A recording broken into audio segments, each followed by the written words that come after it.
All right, folks. Good evening. Welcome to Back Sports Page's newest podcast, 94 feet in 94 minutes or less. We basically cover all of college basketball. The podcast will not be 94 minutes long, we hope, unless something like last year happens where they just cancel the tournament and we have to do our own tournament or something like that.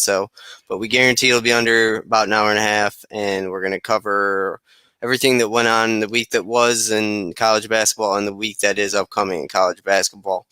Obviously, it's a very big week for college football as the semifinals will be played on Friday. Go Buckeyes. But it's time to kind of start. I'm a big college football fan, but it's time to start taking our gaze to the hardwood. So joining me is Tom Bennett. He does the Sunday morning fantasy podcast with Ryan Stern and Derek Mountain. What's up, Tom? Not a whole lot, man. How we doing? We're good, man. We're good. Still snowing in Is Ohio. it snowing in Cleveland? Oh, Yeah, dude, we got like 35 inches. It never stops. So we had a really bad snowstorm the other day, and I hated shoveling it. I feel you. I'm sorry. I just at halftime I don't even brush off my car. I just start driving and I can't see, and then the wind will just push it off, and I'm like, oh, I can see. I actually got pulled over and got a ticket for it once. Safe, Like, very safe. I was like, are you serious, bro? I just didn't wipe off my car. So we'll get into some news and notes from college. Obviously, college basketball has already started, so we're already a little late to the party. But to be honest and to be fair, we really didn't even know if there was going to be much of a college basketball season, right, Tom? Yeah, well, especially for my Bulldogs, we played 5 games, so I've been itching for some college basketball talk here. Yeah, and I was looking at Butler's schedule because I really do want to come to Hinkle Fieldhouse one time, maybe this year. It's not too far of a drive, and I think on the maybe February 28th they play at home versus Villanova. That would be a cool one to go to. Or anything in the Hinkle Fieldhouse would be cool for me. Yeah, it's a great stadium, man. You got to see it at least once when there's no pandemic or anything. It's one of the best atmospheres in sports in general. Yeah, we on 4th and Long. Jake is out in California for school, but we had kind of been trying to plan and get together about me flying out to the Rose Bowl for the Rose Bowl game. We wouldn't get in. We could just do a live show there. Well, thank God I didn't do that, considering the Rose Bowl is now taking place in Texas. So I would have been out in California, broke, living on the streets, probably, doing drugs. So having a blast. Yeah, but so we'll get into some hot takes, news and notes. We'll talk a little bit about last season before we get into anything. We'll go over the latest AP poll. Gonzaga is once again on the top, and the Big Ten also dominates it. We'll preview most of the big conferences, and as we get more into the podcast, we'll probably talk about every conference every week. But we'll do a little mid-majors preview, some Naismith watch. We'll also do one of my new segments called Who Am I? I'll explain it to you when it comes up. It's very simple, but it will be about Big East Players of the Year since 2006 and the current coaches. We'll also give out our weekday picks for every day of the week and our weekend parlay and go over our top 10s. And finally, we will do some trivia and go over our Mount Rushmore of best mid-major players of the 21st century. And then, of course, right, Tom, there's no way out of this. We got to talk about Kentucky. They suck. So I'm really looking forward to that. Kentucky is like, I hate Clemson so much and I hate Dabo Swinney so much in football. Agree to disagree on that one. Why? Look, man, they got a bunch of players that I've liked. I've been rooting for Clemson for a little while here. Oh my God, get out of here! We've had this discussion a couple of different times now. I don't remember them, but I mean, it's been on Facebook. Worst. I can't wait until Clemson they get the death penalty because they obviously pay their recruits. Like, you can't be Dabo Swinney going out there and preaching holier than holy himself, and then you're paying Brian Brees $50,000. And by the way, we might have to do a whole show on that. That is exactly what Coach K does at Duke. Because 100%. Look at the whole thing with Zion, bro. Yeah, it's a private university, so you can't FEMA their how much they get paid. So they could say he makes $3 million. and then he'll take $2 million and split the other $1 million up for recruits. So I know that for a fact, and I'm going to uncover it. Probably not. Yeah, probably not, but like it's good to get it out there. So right now we're going to get into remembering a little bit of last season.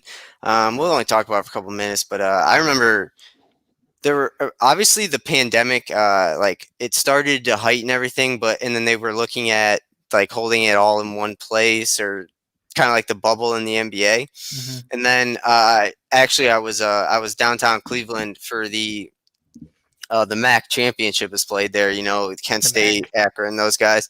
And I believe Akron had just taken the floor to warm up against OU, and they called him off the court, and nobody knew what was going on. And that's when I started seeing the tweets flood in that was like, they're going to cancel it. They're going to cancel it. Mm-hmm. And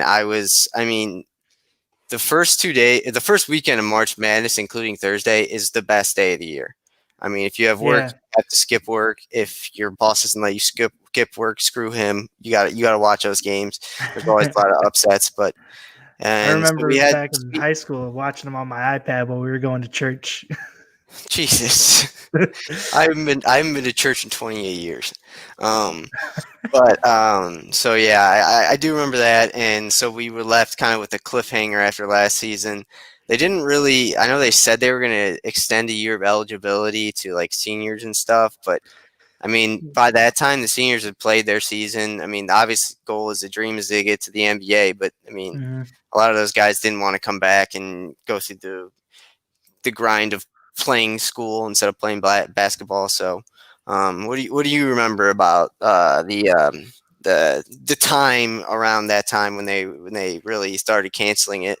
I mean, I remember the SEC and the ACC were like the last two to finally cancel. I didn't think the ACC was going to cancel, but I really wanted them to, because North Carolina had just lost in the opening round to like, I don't know, like Wake Forest or something. So I was So what do you remember about last season? So the Big East tournament actually takes place usually around my birthday, March 12th to March 14th last year.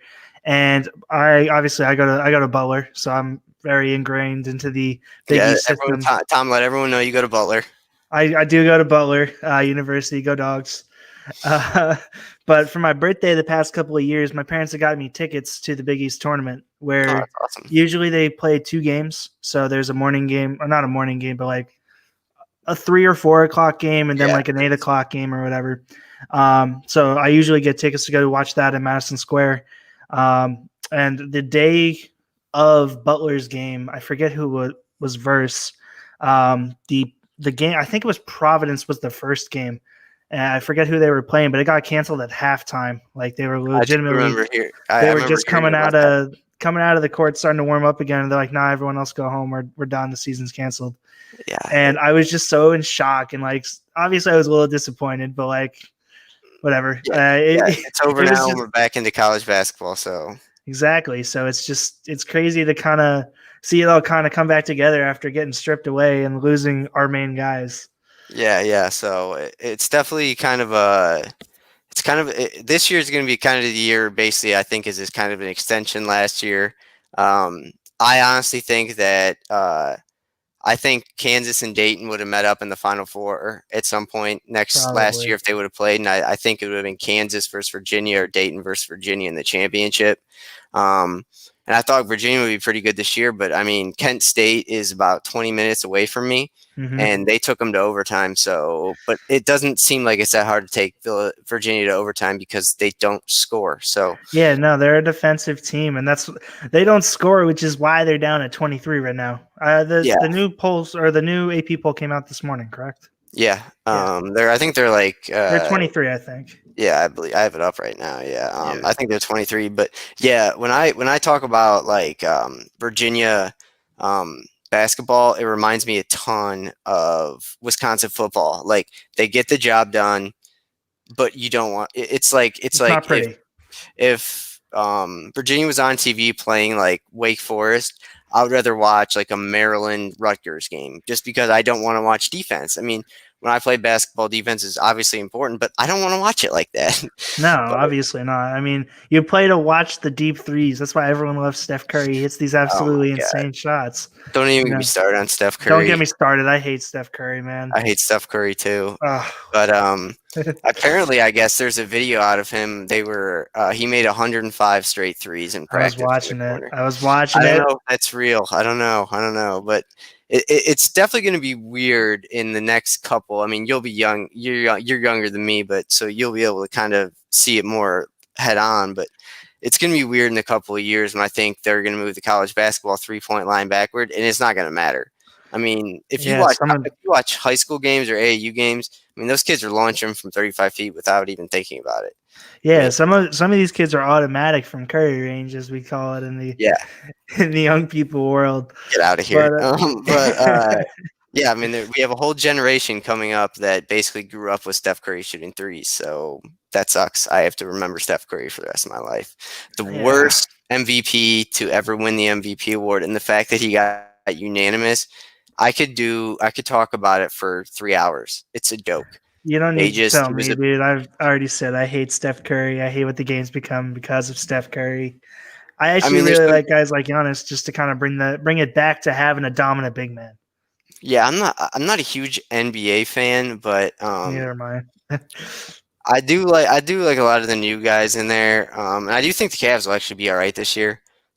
Which sucks because I want them to keep losing. Actually, I don't care if they win or not this year because the real prize is what's his name? You could talk about something while I look it up. So Cade Cunningham will probably go first in the draft this year, but the real prize is 2 years from now. This guy enters the draft. He's the best prospect since LeBron James, they say. And oh boy, but, another one of these LeBron is, bro. Yeah, Imani Bates. He's the first. Yeah, I've heard about Bates. One of the first play. He's skinny now, so he's drawn a lot of comparisons to Kevin Durant. But I mean, I've seen the guy's film. He's good. He was the only player to ever win the Gatorade High School Player of the Year as a sophomore, or since LeBron, basically. So I just want him to draft him, basically. But I'd take Cade Cunningham too. So I'd take Cade Cunningham and Imani Bates. I would take anybody on the Cavs. Yeah, man, I don't really watch too much of the NBA anymore. Personally, I really don't. I don't either at all. Really, you know, I was a Nets fan growing up, then they left for Brooklyn, so I'm like, I can't root for them anymore. So then I'm rooting for the Knicks, and like I can't stand James Dolan. So now I'm just kind of in no man's land. I've been to a couple Spurs playoff games. That's been pretty fun.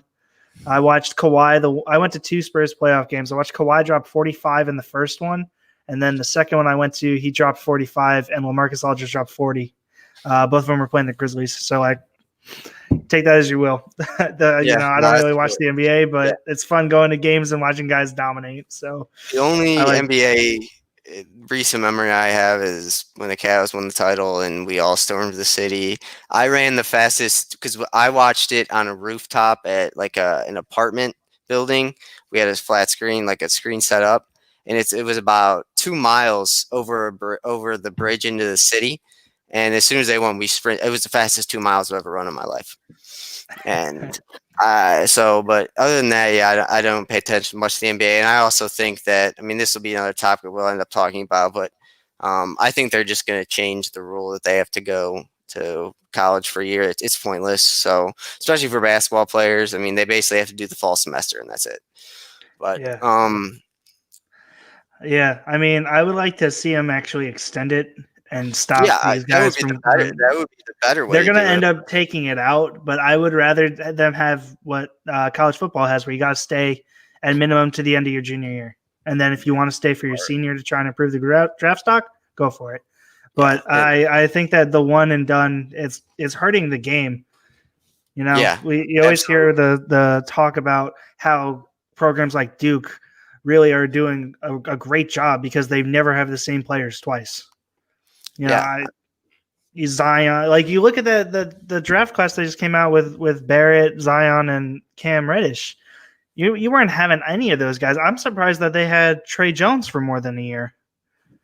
Yeah, well, Trey Jones is incredibly overrated. Don't even get me started on him. I know, but he had the hype around him. He didn't improve his draft stock much. We saw him go in the second round. I thought beginning mid second round. He didn't really improve it much, so he could have gone last year. I'm just surprised that he didn't. Yeah, it's actually weird. Like we talk about. I mean, Memphis was ranked in the top 10 last year to begin the season just because of James Wiseman, and the dude only played like 3 games. 3 games. So, and then they fell apart at the end because they didn't have him. But if you look at the last 4 national champions, um, Virginia, Villanova twice, and North Carolina, there's no real superstars on any of those teams. Yeah. Josh Hart was good for Nova. Kyle Guy. Kyle Guy. Oh yeah, he's the Kyle worst Guy. from Virginia. I hated that guy. Hated him. He was he looked like Tyler Hero, but Yeah, he did. wasn't. Yeah, he's probably playing overseas or something right now. No, But I think he's in the league. no way. Yeah. So you look at all them. I mean, North Carolina hasn't had a really great. I mean, this year's probably he's best. on the Kings. What? Kyle Guy, he's on the Kings. Kings suck. Nobody wants to go to the Kings. Yeah, but nobody wants to go to the Cavs either. But they're still a basketball team. I mean, he's on the Kings. Yeah, and going back to my point, even if you, screw the Kings. But going back to my point, if you look at the last 4 national champions, the teams they played didn't have many superstars either. Virginia played Texas Tech 2019. Nova played Michigan in 2018. North Carolina beat Gonzaga in 2017, and Villanova beat North Carolina in one of the worst nights of my life in 2016. Yeah, I don't want to talk about that. As soon as he put the shot up, actually, as soon as he inbounded the ball and was trailing, it was just all over for me. Yeah, I saw it going down. I saw the little kick pass. I'm like, oh, this game's over. Yeah, at the time I was coaching high school football, and I was rooming with one of our other. We had an apartment. One of our other coaches, and he actually went to Villanova, so it was bad. It was bad. Yikes! Yikes! But so we remember last year. Like I said, I think Virginia would have won. Probably, but it really sucks for Dayton because I don't know how much you know about Dayton, but they go crazy for the. I mean, they're not a huge party school, but I mean, they go crazy for basketball. They riot and everything like that. It's awesome. Yeah. I mean, having to see Dayton make the Final Four of the national championship game, that's once in a lifetime type of thing, and I don't think they'll see it again. I just don't think. As much as I don't really believe in Obi Toppin, he was a generational player for that school. Like you're never going to see a guy like him transcend the game for that school and bring them to where they were again. No one's itching to go to Dayton because they sent one guy to the league. No one's gonna go out of their way like, oh, I'm not going to Duke, I'm going to Dayton. You're not gonna see that again, and it really sucks for them and us too. I mean, we were number 5 last season, and then we kind of slipped towards the end because injuries and other things started falling apart. But we're not gonna get up to 5 again. We're not. We lost out on our. We had 4 seniors graduate. We lost Jordan Tucker too. Our big guys we lost were Sean McDermott, who's now on the Grizzlies, and Kamar Baldwin's overseas. I mean, yeah, we're not going to see a guy like that for a while.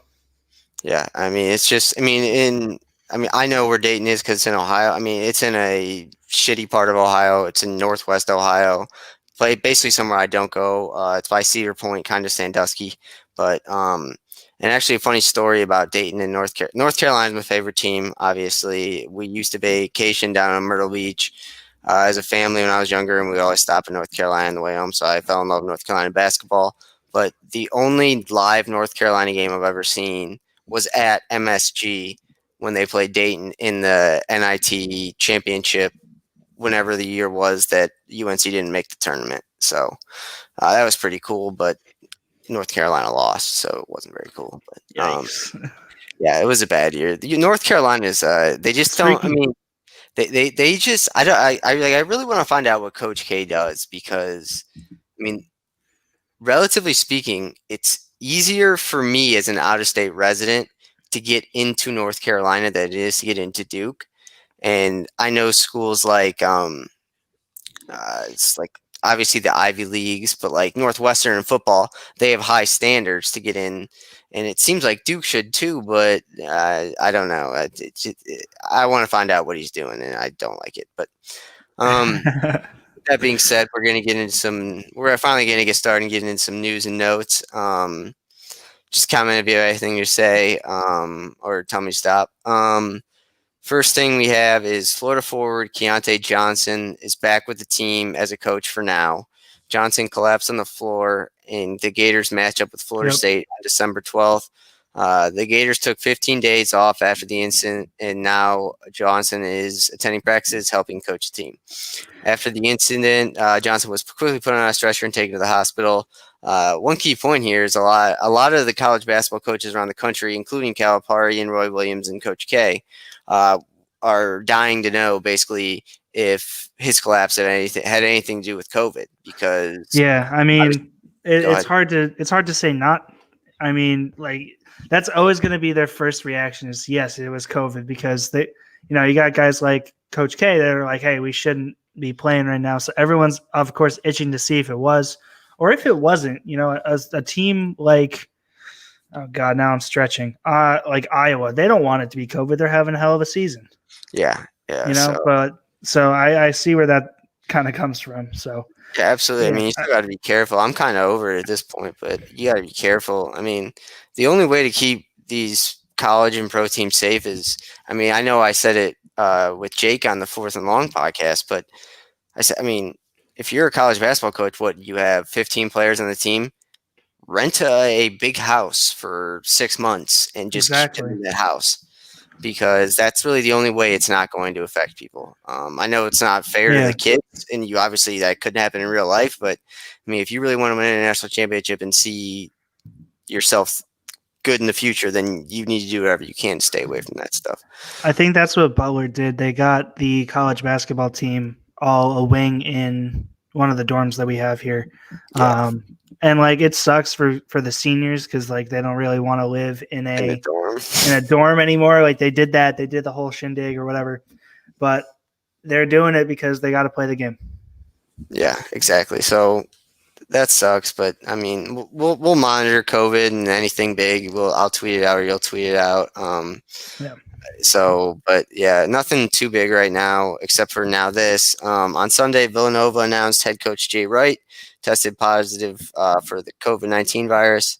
The fifth-ranked Wildcats paused all basketball activities. One other coach also tested positive. It's hard to say where he the guy's walking on the side without his mask all the way down. I mean, I'm surprised he hasn't gotten bashed for it yet. It's probably because it's Jay Wright and the media loves Jay Wright. But they love Jay Wright. Love Jay Wright. I don't get it. Like, I might be a little biased. Wright. I might be a little biased, but I don't know. I hate Jay Wright, even though he destroyed my heart. But yeah. So, I mean, they're going to start handing out punishments. I think. I mean, there's just no other way to do it. Yeah, but all their punishments are slap on the wrist stuff. Yeah, I mean, it's not like anyone's going to get banned or anything like that. So, I mean, it's kind of stupid. But, yeah, I mean, we'll have to monitor it as it goes along. I mean, I know a lot of games have already been postponed and things like that. So, we'll monitor that throughout the days are coming. Oregon and UCLA were scheduled to play on Wednesday, but the game has been postponed because of COVID-19 testing protocols for game officials. Apparently, maybe a official that was supposed to referee the game tested positive or was in close contact with someone who was positive. So, I mean, is there only one ref? You don't have backup refs? What is this? I don't know. Especially, it's the Pac-12. I mean, the Pac-12. Yeah, that's fair. It is the Pac-12. They live to play bad basketball at 10 p.m. on East Coast time when you have lost all your bets that day and decide to bet on UCLA to beat USC. So yeah, you're just trying to make your money back at that point. Yeah, and you never do. And then finally, Chicago State, sitting at a putrid 0-9, has canceled the rest of their men's basketball season to focus on the health, safety, and academic pursuits of the men's basketball. Who is this?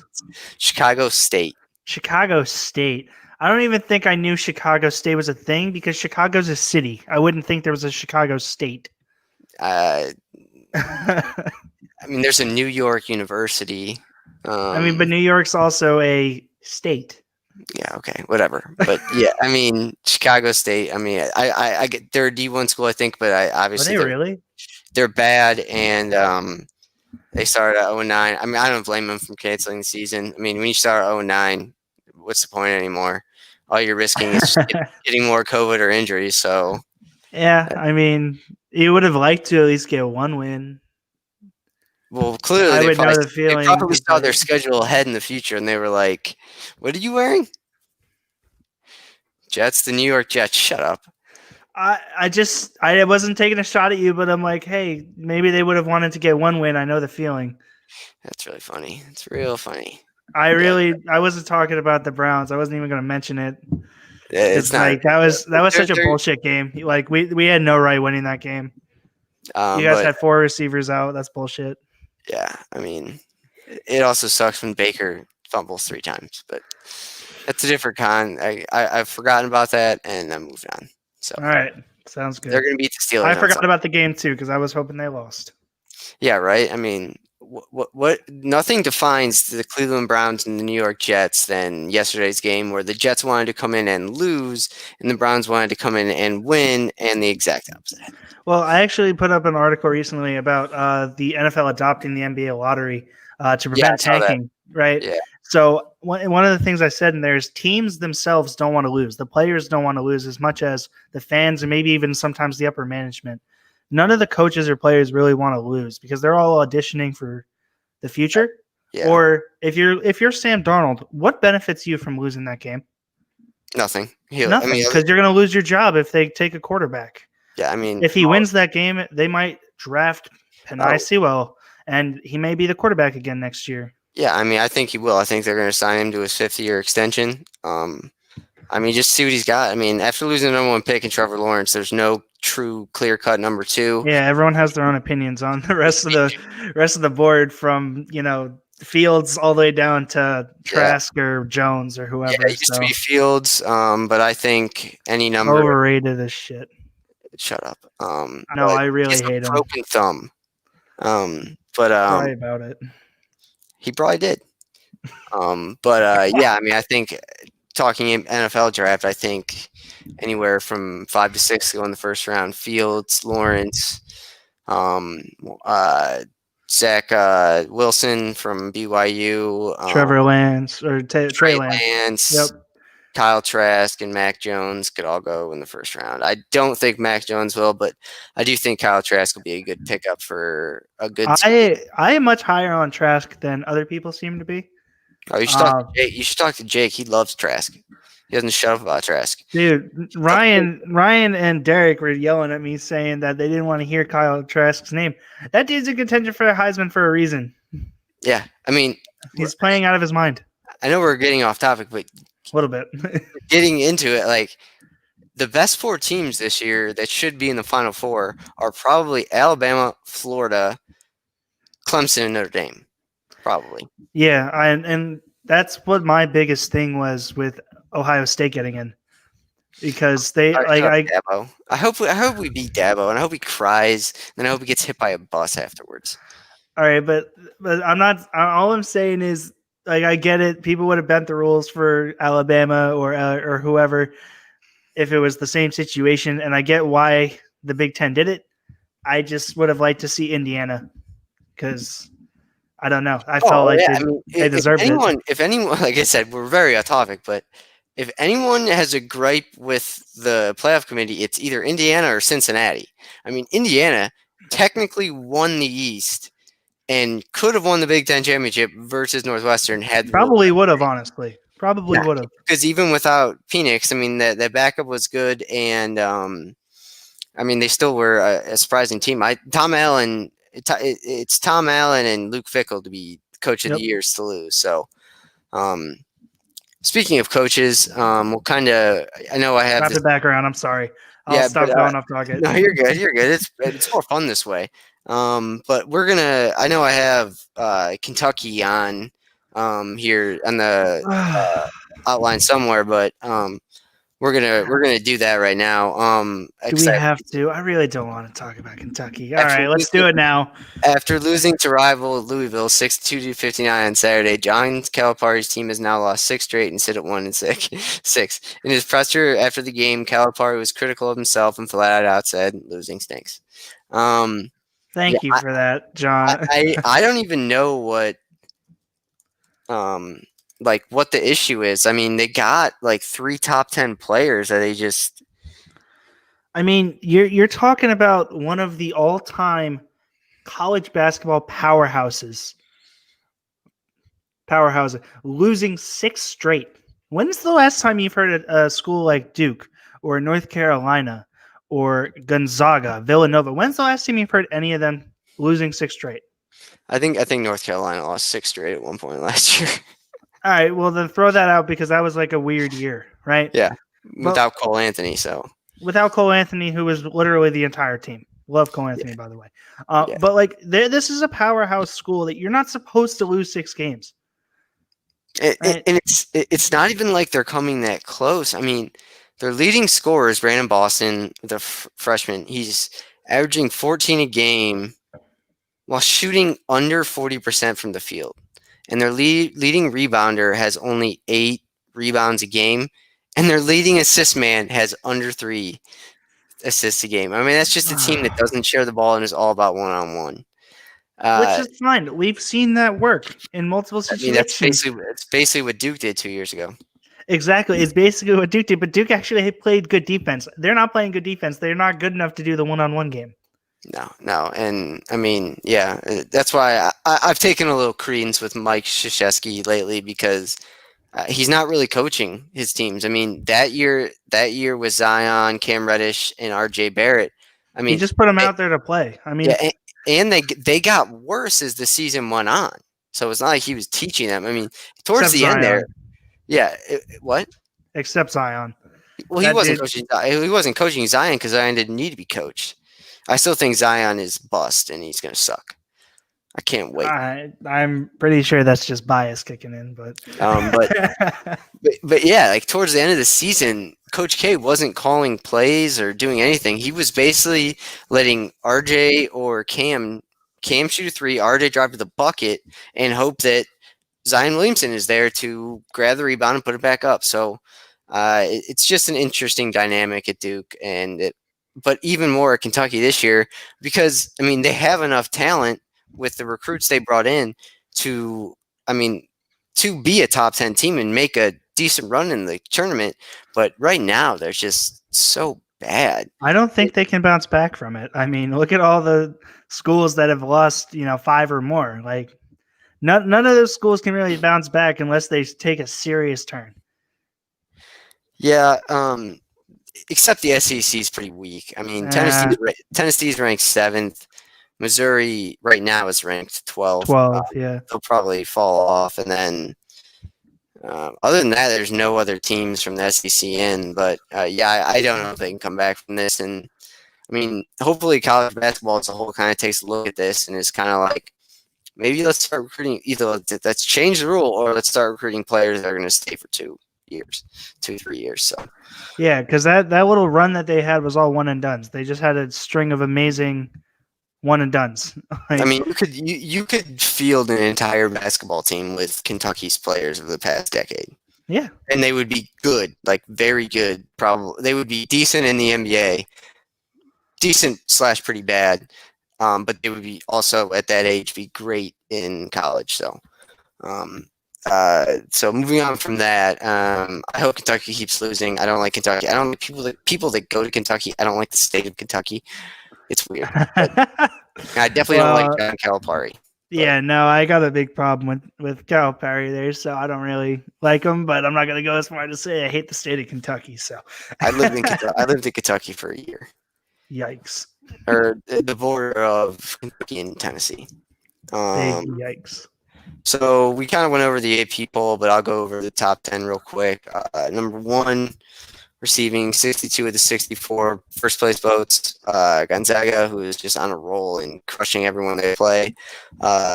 Baylor's number 2, Kansas number 3, Villanova's 4, Houston and Kelvin Sampson are 5, Wisconsin is 6, Tennessee is 7, 8 is Shaka Smart and the Longhorns, 9 is Huggins and the Mountaineers, and 10 is Luca Garza and his Hawkeyes.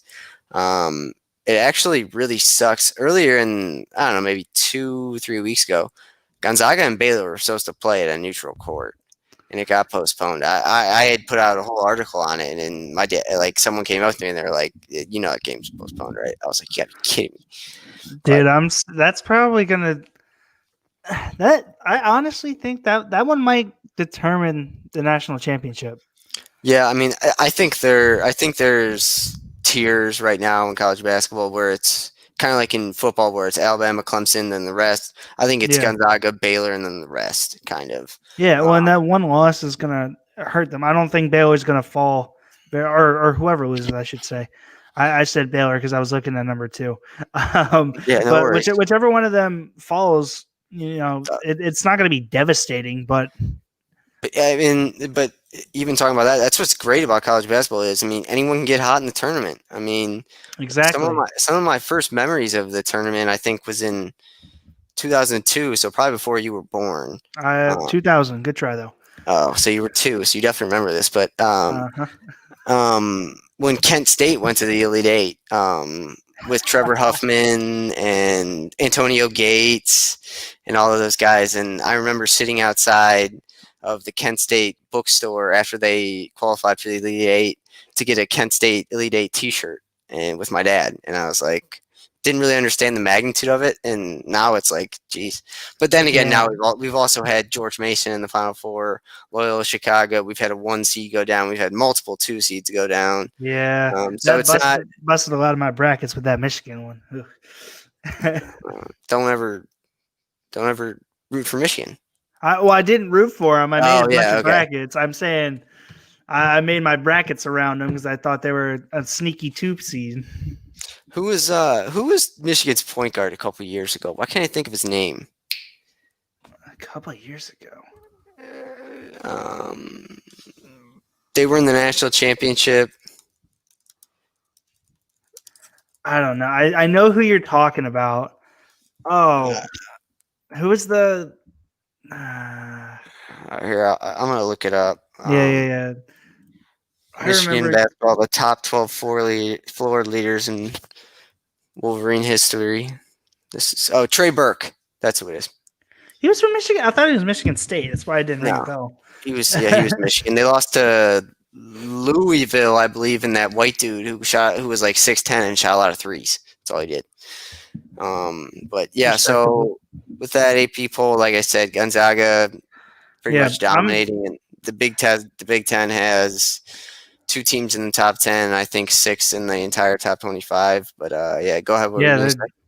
Oh no, I'm just saying I'm a little surprised to see Wisconsin up at 6. That might be the biggest thing for me. Really?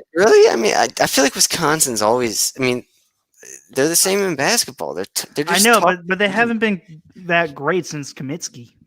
Yeah, I mean, they haven't been great since Sam Decker, Kaminsky, and those guys, or Ben Bruss too. But yeah, I mean, I'm more shocked to see Texas up there. I mean, I really. That was the other one I was going to bring up. That one. Kevin Durant was the last time they were good. I mean, I think this year is make or break for Shaka Smart. He's got to make some kind of run, or he hasn't had. I mean, his defense at VCU changed, just like Steph Curry has changed the generation. His defense at VCU has changed the generation of coaches, I think. Yeah, I agree. All he did was recruit athletes that could put the ball in from 2 feet away.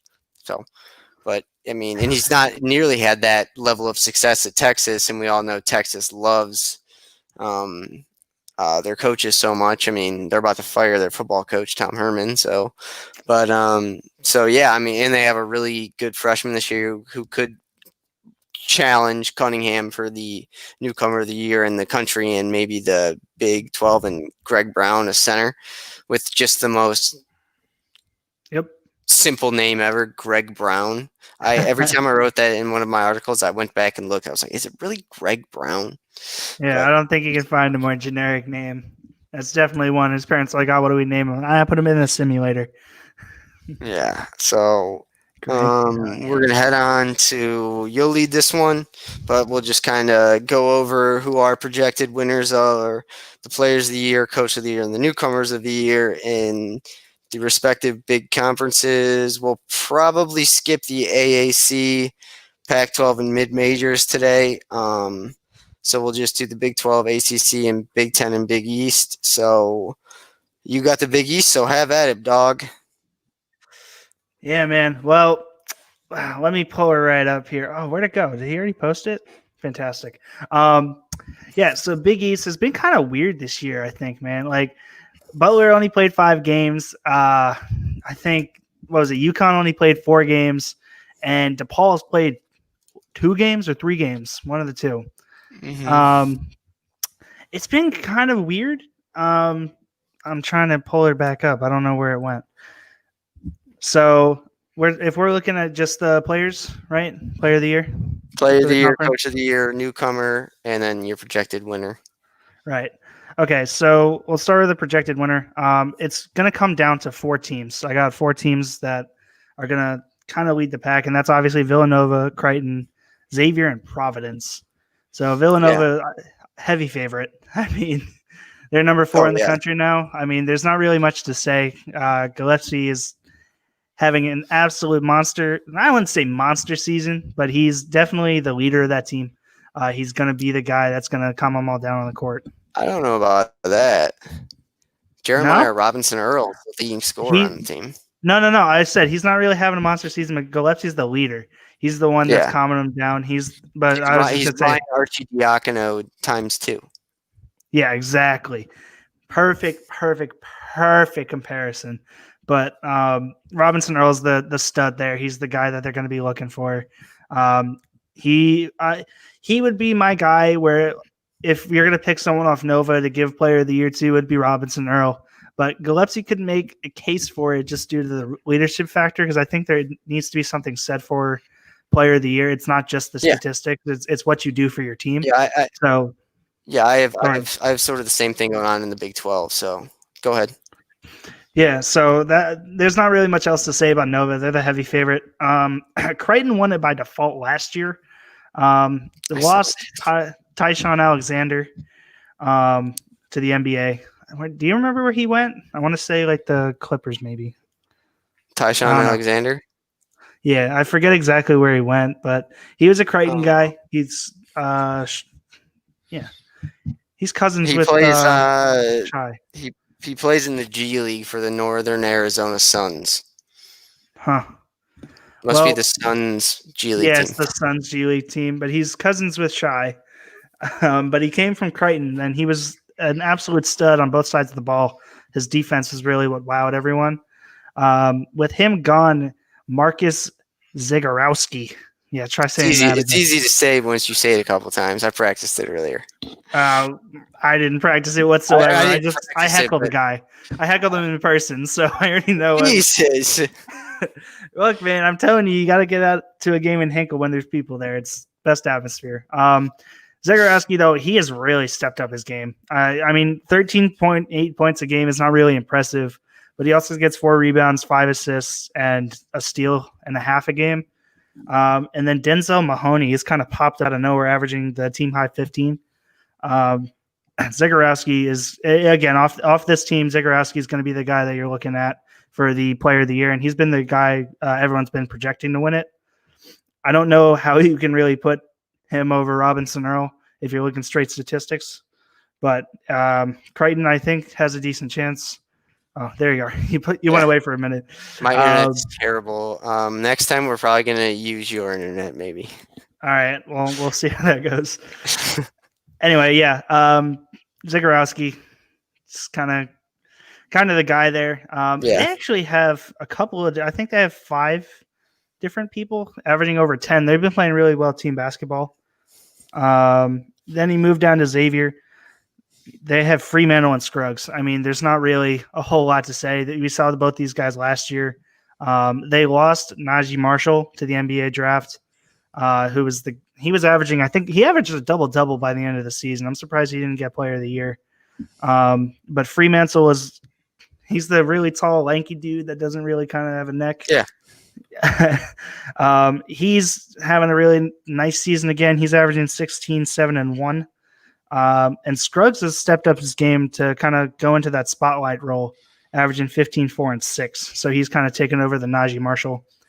And then Providence, they've been playing again. They lost, I think, 5 or 6 of their main guys there. But David Duke averaging 19.7, almost 20 points a game, 5 rebounds and 4 assists. Yeah, I saw that. And it's actually just sorry to cut you off real quick. No. It's really cool that the Big East is kind of back to being the old school Big East. Right. Like, I remember the days of like Jerry McNamara, Hashim Thabit, Kemba Walker at MSG. I mean, when it comes to conference tournaments, the Big East is on an island by itself. I mean, their conference tournament is awesome. Yeah. Well, and last year, I was having the debate with a couple of different people before I started working here, and I could probably have it with you if I wanted. I think last year and the past couple of years, Big East has been the deepest division in college basketball. Yeah. Because from top to bottom, everyone was competing. No, not this year. Maybe top to bottom, but I think the Big 12 has more.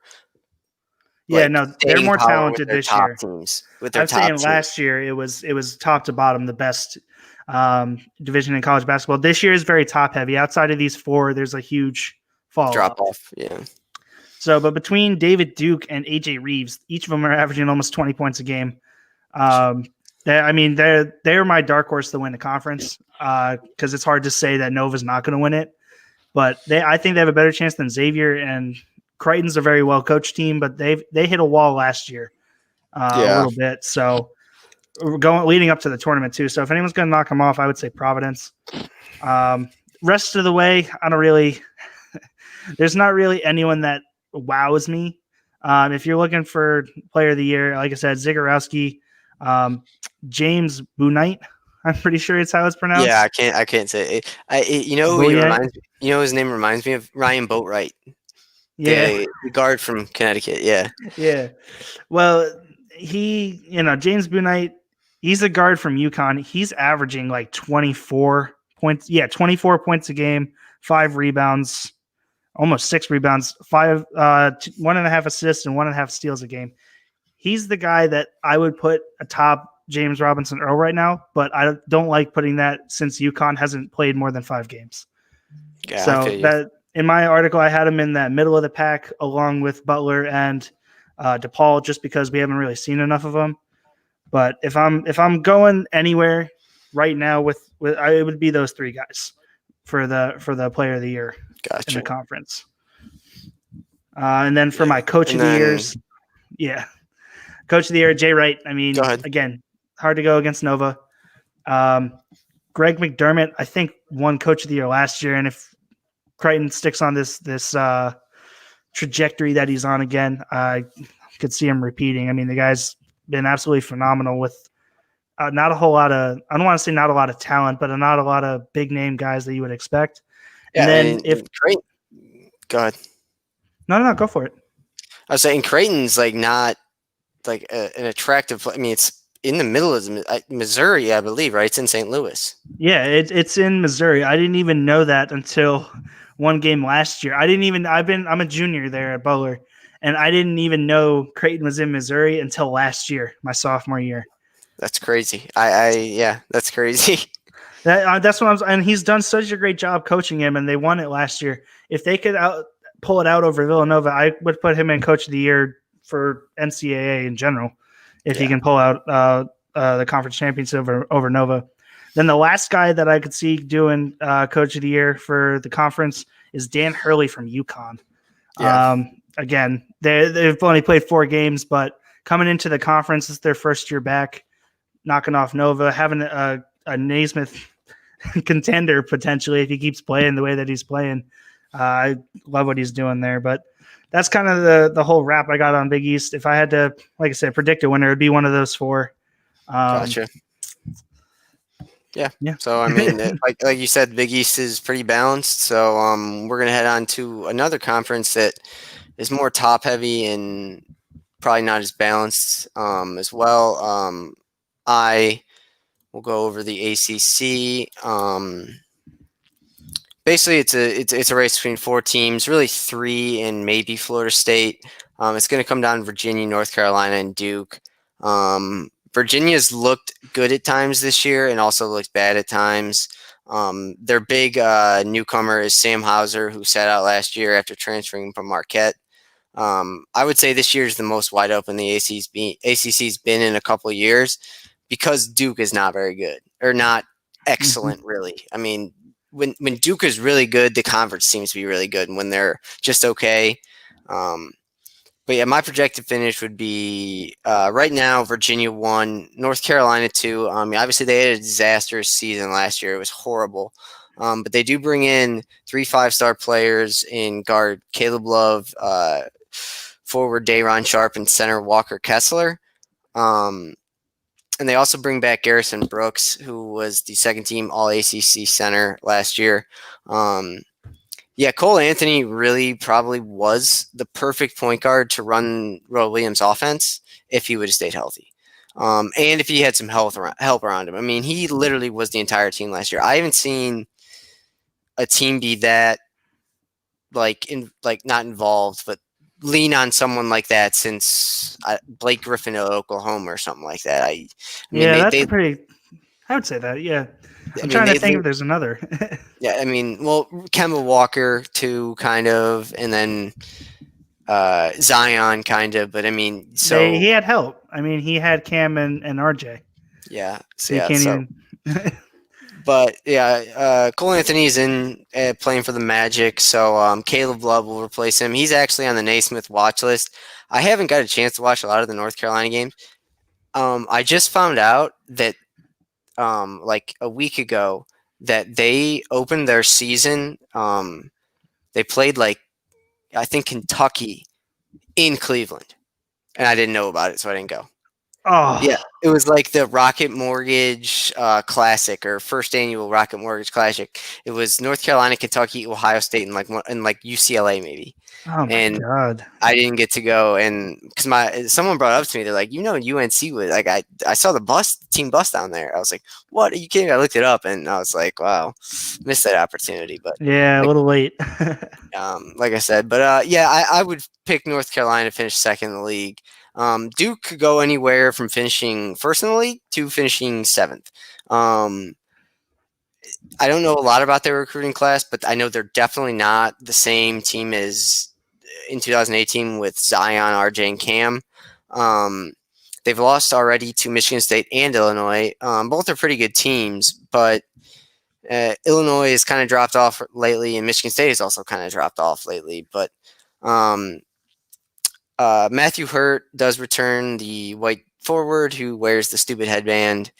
He's returning this year. He's a pretty good 3-point shooter. He'll contend for the Player of the Year in the ACC along with one of their freshmen, Jalen Johnson. And then Florida State, losing Patrick Williams and Devin Vassell to the NBA was a pretty big hit on them, but they still have MJ Walker pouring in 16 points a game, and Leonard Hamilton isn't afraid to go deep down into his bench to get players to play. So, and then I did the middle of the pack, really: Georgia Tech, Syracuse, Miami, Louisville, Clemson, Notre Dame, North Carolina State.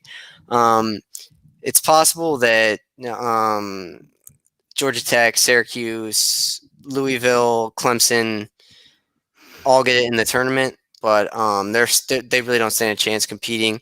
One dark horse kind of look out for is, other than Syracuse, because I mean Boheim's kid plays there, and they're just going to launch threes all game.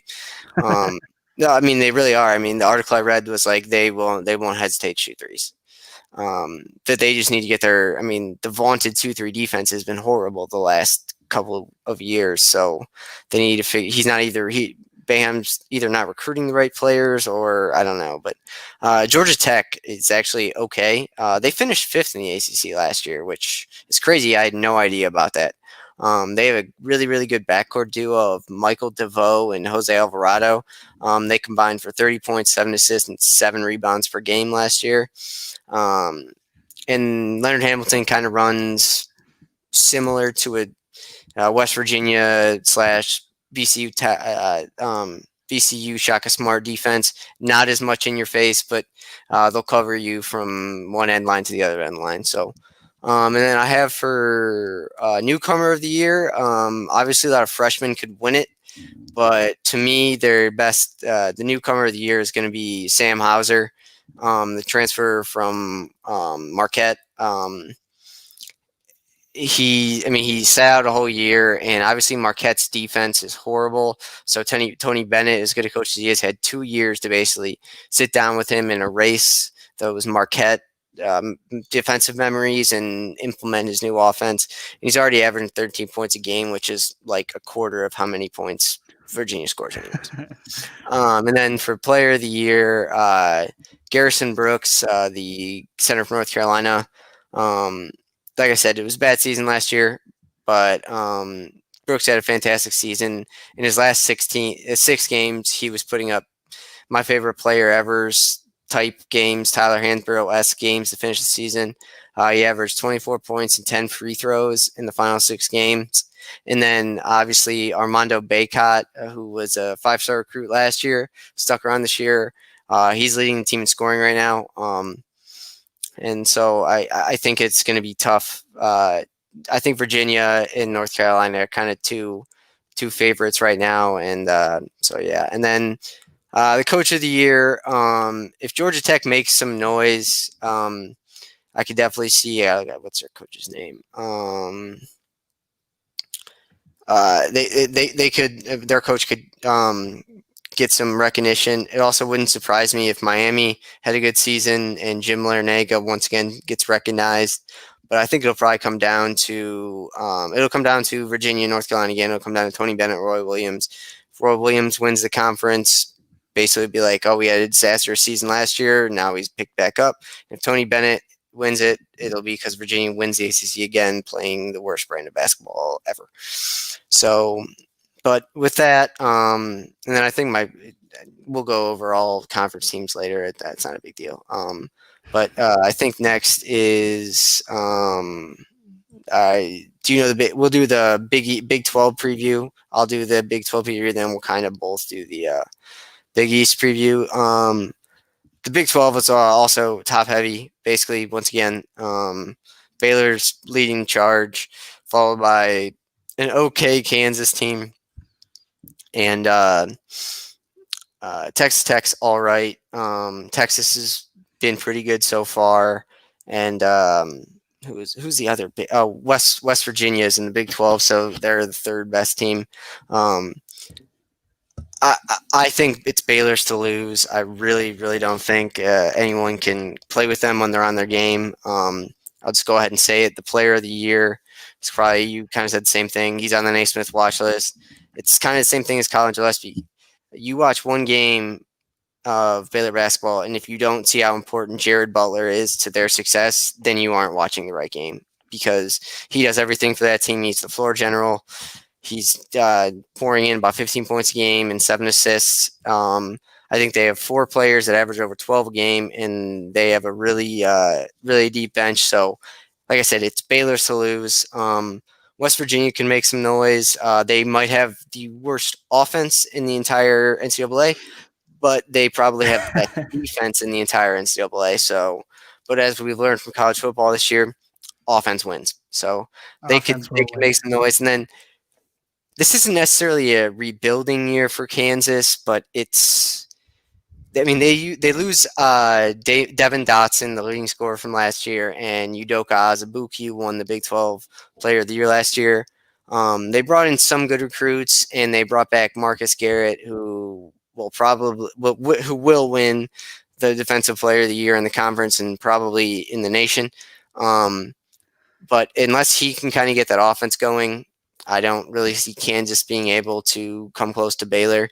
And then Texas Tech, Chris Beard, ever since they made the national championship, he, after not being good to his word, not skipping bail and running to a new team right after they played in the national championship, he's built a pretty good program there. 2 of their leading scorers return, and he's bringing in 2 5-star recruits. And then at Texas, like I said, it's a make or break year for Shaka Smart. He's got to get something done this year. And like I said, they have Greg Brown, really good big man to help them out. But Shaka Smart definitely needs to make some noise this year, or his job could be in trouble. But I so think like I could be said, an understatement there. yeah. I mean, you can only give a guy so much. Like I think he's had 5 years there, and usually, like when I know in college basketball and college football and pro football and in the NBA, you're usually like, all right, we'll give him some time, especially in college. Like give him some time to get his players in. And well, Texas has given him his time, and he's not doing much. So, like I said, Player of the Year should be Jared Butler, but there's also Machau, Teague on Baylor who could win it, and Davion Mitchell who could win it as well. So, like that. And then I think Coach of the Year will probably come down to Scott Brooks and Bob Huggins. I would love to see Bob Huggins win it. I love Huggy Bear. He was awesome at Cincinnati. He just rocks. He rocks tracksuits on the sideline during games. It's an absolute memester. I love it. Yeah, I mean, he's great. I mean, I remember the days when he was at Cincinnati and like would get in trouble for just screaming at people. I think Frank Martin, who used to coach at Kansas State but now coaches at South Carolina. I think Frank Martin like watched Bob Huggins when he was younger and was like, I want to be like him. Because that's exactly how Frank Martin was. I met the guy once at the rec center at South Carolina, and he was very nice and nice, but you could tell his voice was very stern, and I was very scared. But with that, we're gonna head into. So we did the ACC, the Big East, the Big 12. We're gonna head into our final conference preview for tonight, the Big 10. I mean, talk about a stacked conference this year. Jesus, right now. What'd you say? I didn't hear you. Sorry. I said, talk about a stacked conference this year. What'd you say? Oh yeah, I mean, they're good. But once again, the Big Ten has not won a national championship since 2000 when Michigan State did it, which is crazy. I mean, you had the days of Mike Conley, Daquan Cook, and Greg Oden at Ohio State. You had Aaron Kraft, Jared Sullinger. I can't think of the white guy that shoots. Those guys that era. I mean, in Wisconsin, you had the Frank Kaminsky, Sam Decker era, and now it's kind of looking like it's shifting back towards Illinois and Ayo Damasu. I don't know how to say his name, but yeah. So I'll get into the Big Ten. Just pause me if you have something to say, or just start saying it. I don't care. So my projected finish would probably be Wisconsin, Iowa, Illinois, Michigan State, and then just Rutgers fifth if they can do something. But I think the top four, kind of like a lot of other conferences, are on a level by themselves. I mean, Wisconsin, ever since their old coach retired and Greg Gard took over, they've done the exact same thing. They don't score. They play defense. They're boring. Micah Potter, the transfer from Ohio State, had a good year last year. He should be good this year for them. He's 6'10". He can shoot it from deep, and he can basically do everything. Iowa, you really only need to say one name, Luka Garza. We'll get into that when we get into Naismith talk, but anyone who thought the Naismith Trophy was going to be close this year, probably not. Luka Garza is averaging close to 30 points a game and 10 rebounds, so I don't know if he'll get beat. Although he probably will. There's a chance he might not even get drafted in the NBA, which is crazy. But and then on what planet does the Naismith player not get drafted? First of all, he's going to be a senior, so he's old. He's going to be 3 or 4 years older. That didn't stop Obi Toppin from going 8 overall to the Knicks. He was only 22. He was a young 22. I'm just telling you what the outside world says. And let's be honest. We just talked about Steph Curry either. I mean, who's the best big man in the NBA right now? Anthony Davis, probably. Yeah, I was gonna go AD or Cat, or if you're talking skill, Cat, obviously. Maybe not like obviously. I meant like he's in the conversation. I still think Anthony Davis is better. Who's the dude if from you the want to say Nuggets? Jokic, Yeah, Jokic is pretty good, but all those guys, I mean, none of them are even close to the type of the way that Garza plays. I mean, Garza runs on the he's a floor. stretch player. Garza's not a stretch player. Garza gets all his point in the paint. I mean, He can maybe. shoot the three, but I don't know. Iowa, I mean, they could surprise people and they could make it to the Final Four, or I mean, because we all have seen it before, especially when Carmelo Anthony and Syracuse won 2003. You need one player to get hot, and same with Kemba Walker. But yeah, I like Iowa to finish second. I just think Wisconsin's going to be too good defensively, and then Illinois is led by Ayo Dasunmu and Kofi Cockburn. Their Illinois is entering the season with a lot more hype than they really ever have since basically 2005 when they had D Williams. I can't remember their names. God, D Williams and I don't know, some other shooting guard. I just remember North Carolina beat them in the national championship, and then Michigan State. This isn't Tom Izzo's best team. Obviously losing. What was that kid's name last year? The point guard. I'm sorry, Michigan which was State. that? Michigan State. Cassius Winston. Cassius Winston. Yeah, losing Cassius Winston. I mean, he was basically the Jared Butler or Colin Gillespie or Zagorowski at Michigan State. I mean, he wasn't the best player, but he ran that team. He was the floor general. But yeah, so they'll be okay. But I don't think that they'll approach the top three most likely, and they pretty much rely on Rocket Watts, Gabe Brown, and Marcus Bingham to keep him in the thick of the race. Rocket Watts is actually from Ohio, about 20 minutes away from me. But yeah, so I mean that's all I really got in the Big Ten. It's kind of hard to predict these things, way harder than football because I mean basketball is a 60-minute game or a 40-minute game, and anything kind of happen, and we've seen it. So unless you got anything to say about that, you got anything? Nah, I mean this is a pretty. It's hard to say. It's not a really. It's just a stacked conference. I mean they have 1, 2, 3, 4, 5, 6, 7, 8, 9.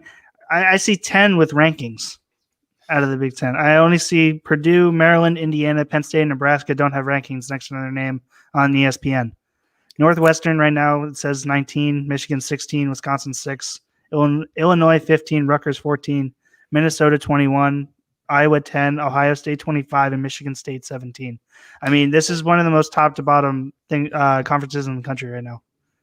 Yeah, I mean, I totally agree. But I still think the Big East is probably top to bottom better because I think the Nebraskas and the Penn States in the Big Ten are just going to be really, really bad. Like I said, next week we will probably try and get into the AAC or Pac-12 or just go over it quickly. We have about a couple more segments to do. Like I said, we'll be done 10, 15 minutes, and we'll kind of use this as kind of our launching point to see how long we can go and what we can do. You know what I mean? So the next thing we have on the outline is our Naismith Watch. You sent me your article on the Naismith Watch or your players, and I did. I wrote an article, the 94 feet and under 94 minutes official Naismith and Coach of the Year Watch. You said Garza and Jared Butler, and then I added in Jalen Suggs, the freshman guard from Gonzaga, the highest ranked recruit to ever go to Gonzaga. He's more of a Jared Butler, Colin Gillespie, Zagorowski guy. Where he compares very well to Jason Kidd. So, and Luka Garza, I have a great comparison for him. He's a homeless person's Shaq, so that's good. But yeah, the Garza is minus 425 to win in Vegas, which is incredible odds. Yeah. It's hard to say that he doesn't have those odds, though. I mean, he should. I mean, if you're really going to give it to the player, hello. Oh boy, we lost him. Well, I'm trying to find his little list. He sent it to me, I believe, somewhere here. Gosh. So trying to get him back on here. Back sports page. We got to find it. I know I had also sent in Cade Cunningham, I believe. I really like him this year to kind of lead Oklahoma State. I know he's not playing on the best team in the country there, but he's doing it all. He's playing his heart out, and like Justin said a little bit earlier, he could be the potential number one pick. I'm trying to find his Naismith watch here. All right. So as far as the coach of the year goes, I sent in Jay Wright. It's hard to say that he's not going to I don't know. Did he repeat last year? But he's always in the talk and always in the contention for it. Villanova, obviously number 4 in the country right now. So hard to go against Jay Wright. He's done such a great job over the past couple I want to say a couple of years, but it's almost been a decade. That's crazy. Kelvin Sampson of Houston. Houston's kind of making a little resurgence here. He's back up to 7-0. All right, I'm back. Playing like absolute monsters. There we go. Where did I leave you? I couldn't really tell you. You said you were telling me about Garza and the Vegas odds there. I started talking about the other guys. I was trying to find your article. I can't find it on the site. Which one? The one that had the whole list that we had. So that's not up yet. Of course it's not up yet. Well then that's probably why I couldn't find it. I was talking about Cade Cunningham a little bit, how he's kind of a dark horse to win the Naismith. How much he's doing with Oklahoma, and I mean he probably is the most talented basketball player in the country, but the good thing about the Naismith Award that I kind of like more than the Heisman in college football is the Naismith Award can kind of go to anyone, no matter. I mean, your team only has to have a little bit of success, whereas with the Heisman, your team needs to have success to win the Heisman. Yeah, to get the coverage for it. Whereas with the Naismith, if you do good, everyone's talking about it. Yeah, I mean, he's the best player at Oklahoma State since Marcus Smart. Even before that, I guess he's better than Marcus Smart. So. I started talking about Jay Wright with Coach of the Year there. Yeah, if Villanova does well, the media will get on their knees and bow to. Yeah, that's what I said. Among other things, they'll bow to Jay Wright. I have him. Kelvin Sampson. I was just starting to talk about him when he got back in. Go ahead, keep going. Oh, I was just saying, Kelvin Sampson's had this little resurgence with Houston. I can't even remember the last time they've been good. They've been around though. Last year. Yeah, they've been around. So I really like Kelvin Sampson for it. If they end up making a deep run, I don't want to say if they go and win it because I don't really think they need to win it. If they get to the Sweet 16 or higher, I think Kelvin Sampson did exactly what he was brought in to come and do. Yep, and I mean, he's obviously doing something with recruiting there because I mean, Houston is probably I don't know for sure, but I mean, there's got to be some good basketball players that come out of Texas, not just football players. So, they got athletes. Exactly. They don't play school. They just play basketball. Greatest tweet of all time. I have on here the number one for me. I would love to see this guy win. Huggy Bear. Yeah, we were just talking about him before. Yeah, like I said, I had him on there too. They might have the worst offense in the country, but they probably have the best defense. He kind of runs a Shaka Smart-esque defense, full court pressure, which Can you hear me still? Yes, sir. I can hear you, but your camera's frozen. Yeah, I'm going to leave the broadcast and then come right back. So just keep talking about Bob Huggins. Just keep talking about Huggins. Well, his defense is like no other. Justin's been saying it all show. He's got a defense that is unlike any other. I don't even know how to really describe his defense. It's just full court. It's not like havoc like Shaka Smart had it, like where they're just trying to force turnovers.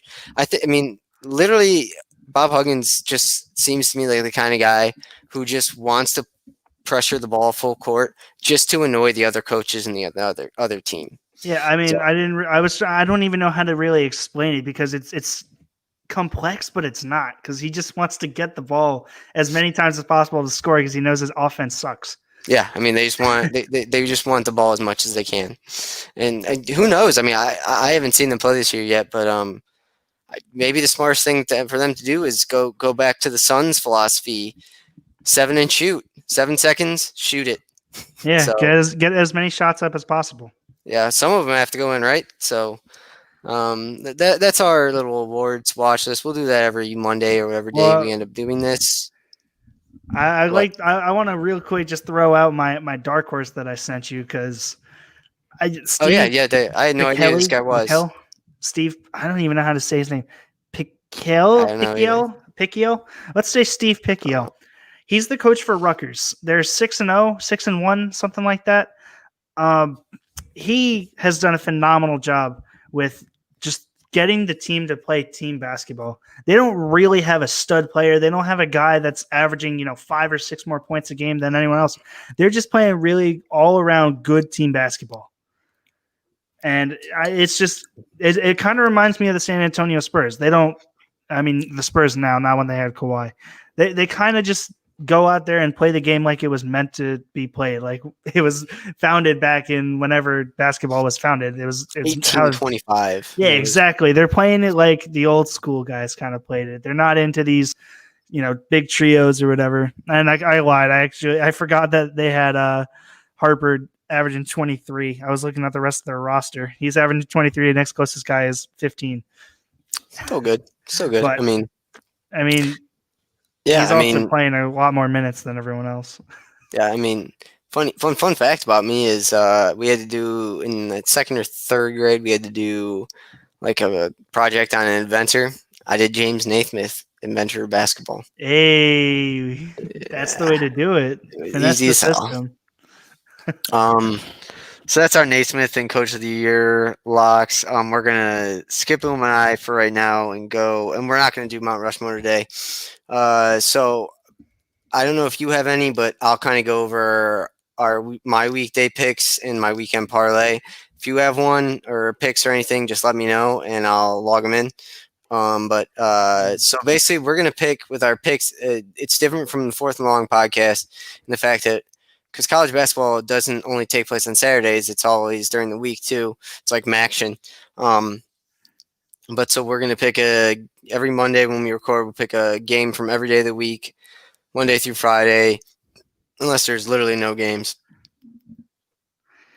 to give you our predictions on. And since we'll be doing it Monday night, the odds or the spread won't be out yet. So we're just going to pick outright winners, except for this first one, which is being played tonight. Number 17, Michigan State -2.5 versus Minnesota at Minnesota. Like I said, take Michigan State -2.5. Chet Holmgren, the number 1 recruit in this year's class, isn't at Minnesota yet. So you might want to rethink that pick there, boss. They're at halftime.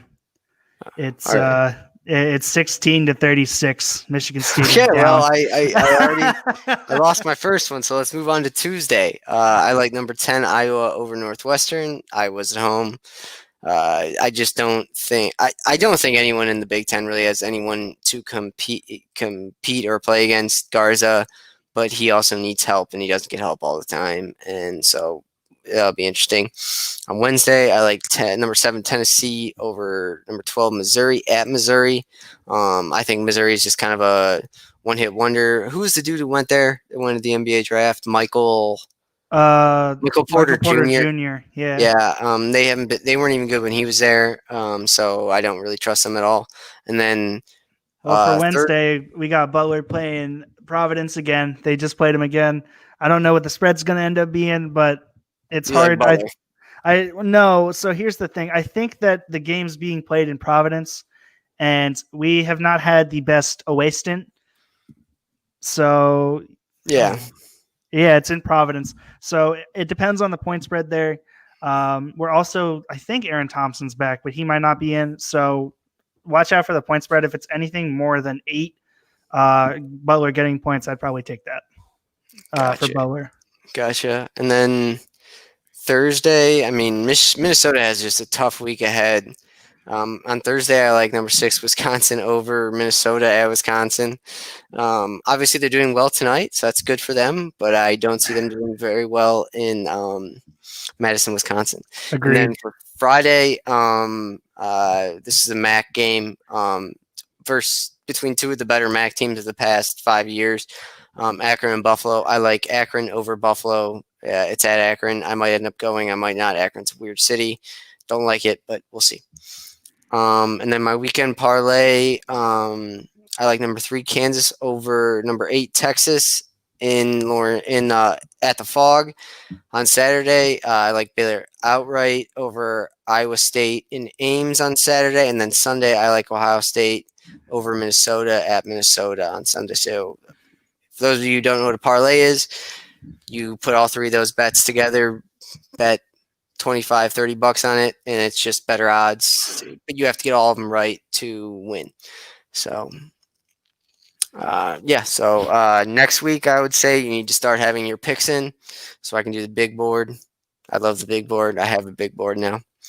Yeah, I'll get on it here. You don't have to get on it now. Just not maybe now, next week. no, for next week. Yeah. So with that, we're gonna head into our top 10s. They should be pretty. Actually, we're not even gonna do our top 10s. There's no point in doing it right now. Yeah, like I said, we'll save this in different orders. Yeah, exactly. And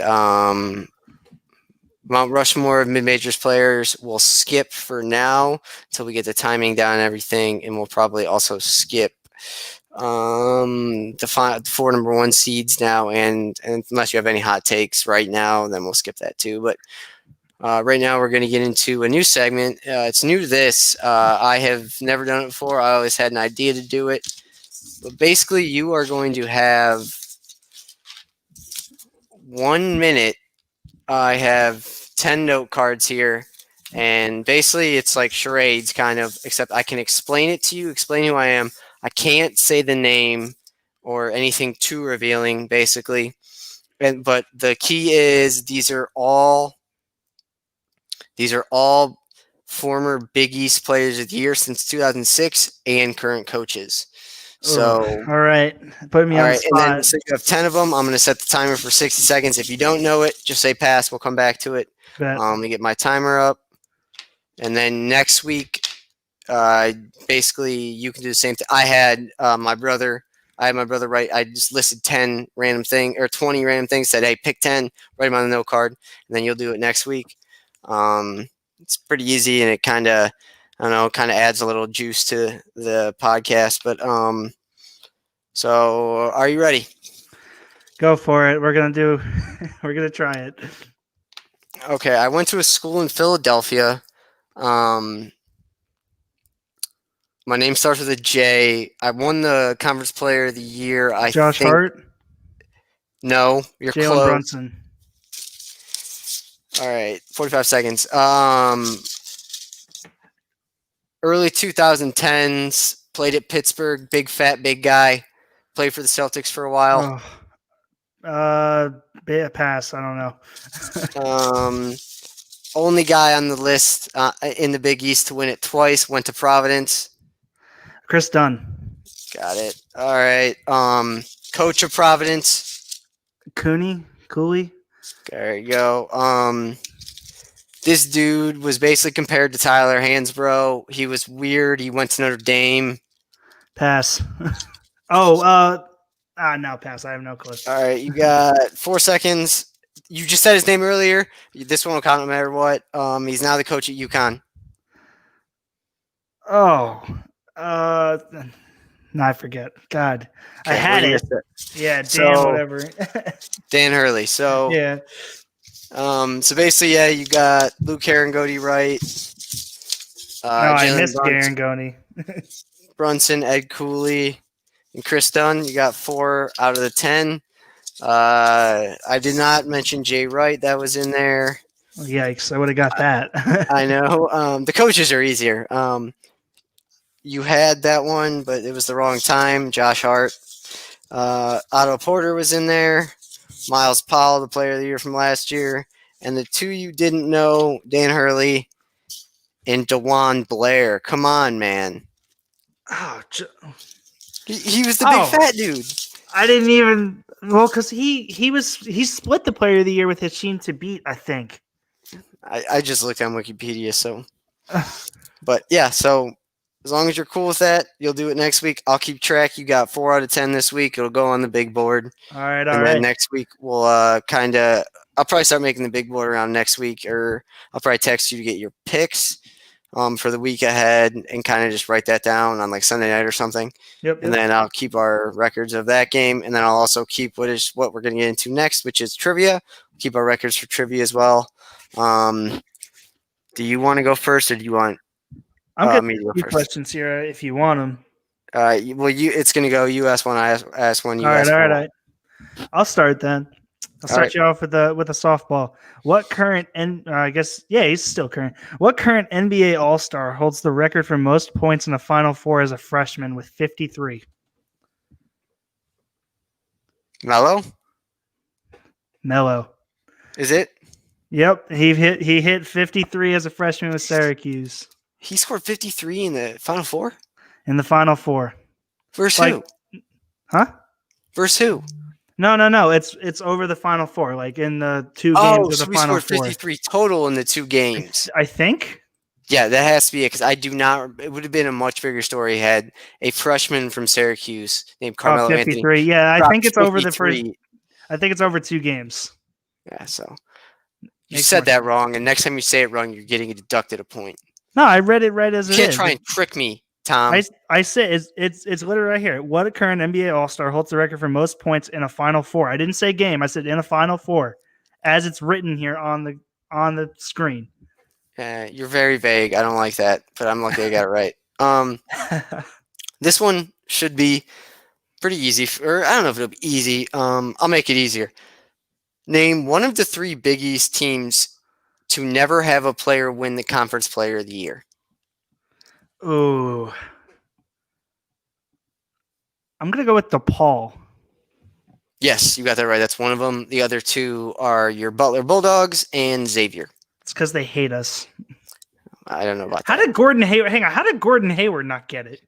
Dude, Gordon Hayward wasn't even the best player in the team. It was that big fat center that almost killed the Duke guy on the screen. I love that guy for the rest of my life.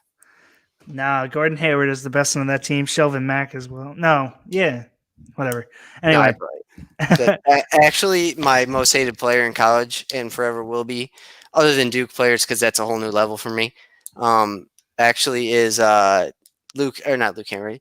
Kelly Olynyk from Gonzaga. I actually lived in Alaska for about 8 months at a fishing lodge, and one of our rowers who would take guys out and row on the river and take them fishing was on the rowing team at Gonzaga with Olynyk. And so about every Saturday night while I was up there, I would call him at 2 a.m. drunk and tell him that he sucks and I hate him. I love that for you. He never got back to me. He broke Kevin Love's arm on purpose. It was, no, that's gross. Hate that. Okay, so you're up. All right. This 1990s national title winner holds the record for most points scored as a team in one tournament. UNLV. UNLV is correct. Yeah, the Running Rebels. Rebels, man. I love that team. Those teams were awesome. Like that is what I wish every team played like. I wish that was like it was just all action, but actual defense, not like the NBA where it's all action but just offense, but you actually see good defense. Okay, you might not get this one, but I'll give you pretty good hints on it. Who was the first Division I school to lose consecutive NCAA title games? This team is from Ohio, and they lost to a team from Ohio as well in 1961 and 1962.